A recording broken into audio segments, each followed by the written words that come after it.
चलिए आज चलते हैं एक बहुत ही पुरानी महाकाव्य की दुनिया में। एक ऐसी कहानी जो राक्षसों, नायकों और एक ऐसी चुनौती के बारे में है जो लगभग असंभव लगती थी। तो इस कहानी की शुरुआत ही एक सवाल से होती है। एक ऐसा सवाल जो हमें सीधे उस खौफ के दिल में ले जाता है जिसने एक पूरे शहर को दहशत में डाल रखा था। कहानी के पहले हिस्से में हम माहौल को समझते हैं, उस अंधेरे और डर को जहां से ये सब कुछ शुरू हुआ। तो क्रीत पर राज करते थे शक्तिशाली राजा मिनोस। नोसॉस में उनका महल तो बहुत ही भव्य था, पर इसकी दीवारों के पीछे एक ऐसा गहरा राज था जो उनकी शान पर आप कह सकते हैं एक धब्बे जैसा था। और इसी राज को दुनिया से छिपाने के लिए उन्हें एक बहुत ही खास, एक अजीब सी जेल बनवानी पड़ी। और वो राज था मिनोटॉर। जरा सोच कर देखिए, एक ऐसा भयानक जीव जिसका शरीर तो इंसान का, लेकिन सिर एक बैल का हो। मतलब ये प्रकृति के हर नियम के खिलाफ था और बेहद खूंखार भी। अब मिनोटॉर को कैद करने के लिए कोई मामूली जेल तो काम नहीं आती, तो उसे रखा गया लेबिरिंथ में। ये कोई आम भूल भुलैया नहीं थी, इसे बनाया था महान आविष्कारक डेडलस ने। और इसका बस एक ही मकसद था कि जो भी एक बार अंदर गया वो फिर कभी बाहर ना आ पाए। लेकिन इस राक्षस को सिर्फ कैद में रखना ही काफी नहीं था, उसकी भूख भी तो मिटानी थी।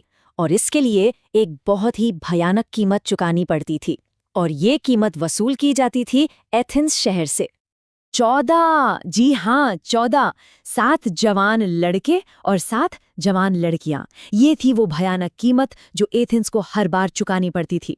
उन्हें मिनोटॉर का खाना बनने के लिए भेज दिया जाता था। और सोचिए, ये कोई एक बार की बात नहीं थी। नहीं, हर 9 साल में एथेंस को ये खौफनाक कुर्बानी देनी पड़ती थी। ये एक ऐसा श्राप बन गया था जो पीढ़ियों से उस शहर को सता रहा था। लेकिन कहते हैं ना, जब जुल्म और निराशा अपनी सारी हदें पार कर जाती है तो उम्मीद की कोई ना कोई किरण जरूर जन्म लेती है। और वो हीरो था थीसियस, एथेंस का राजकुमार। वो अपने लोगों का ये दर्द, ये अपमान अब और नहीं देख पा रहा था। उसने ठान लिया कि इस खौफनाक सिलसिले को अब खत्म करना ही होगा।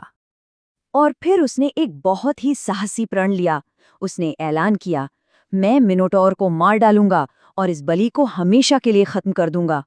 वो खुद श्रद्धांजलि देने वालों में शामिल हो गया, लेकिन उसका मकसद मरना नहीं था, बल्कि उस राक्षस का अंत करना था।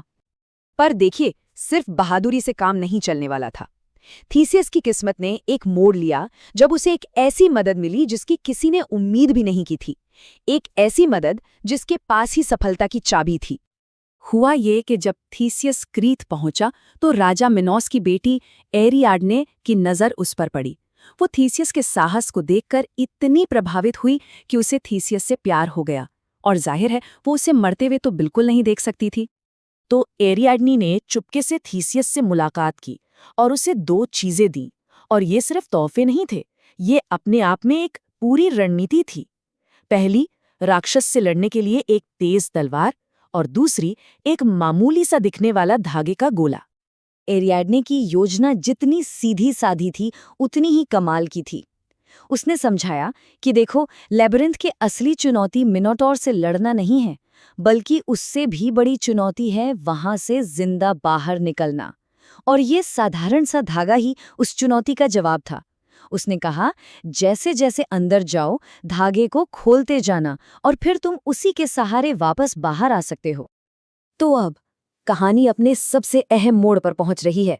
हाथ में तलवार और धागे का गोला लिए थीसियस उस भयानक लेबिरिंथ के अंधेरे में उतरने के लिए तैयार था।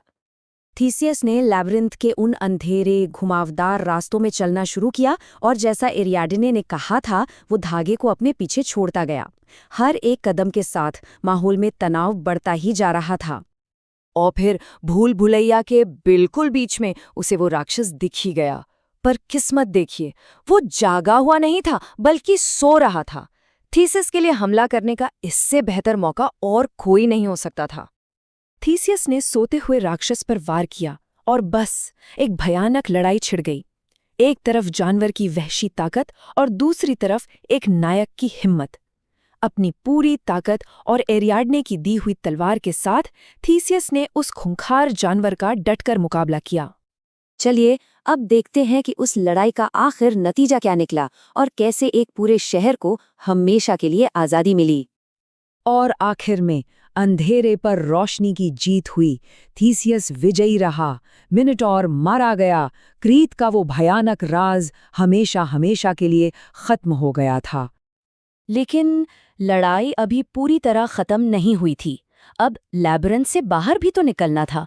थीसियस ने बाकी एथेंस वासियों को इकट्ठा किया और एरियाडने के दिए उस जीवन रक्षक धागे को पकड़कर वापसी का सफर शुरू कर दिया। और वो सब के सब सुरक्षित बाहर आ गए। उन्होंने फौरन क्रीट से अपनी नाव रवाना की और इस तरह एथेंस हमेशा के लिए उस भयानक बलि के श्राप से आजाद हो गया। ये एक बहुत बड़ी, एक शानदार जीत थी। तो यहाँ पर एक बहुत ही दिलचस्प सवाल उठता है, क्या ये सिर्फ थीसियस की ताकत और बहादुरी थी जिसने उसे जिताया, या फिर एरियाडने की समझदारी और उसके दिए तोहफों के बिना ये सब नामुमकिन था? सोचिए, असली नायक कौन था, ताकत या फिर बुद्धि? इस पर विचार करने के लिए आपको छोड़ते हैं।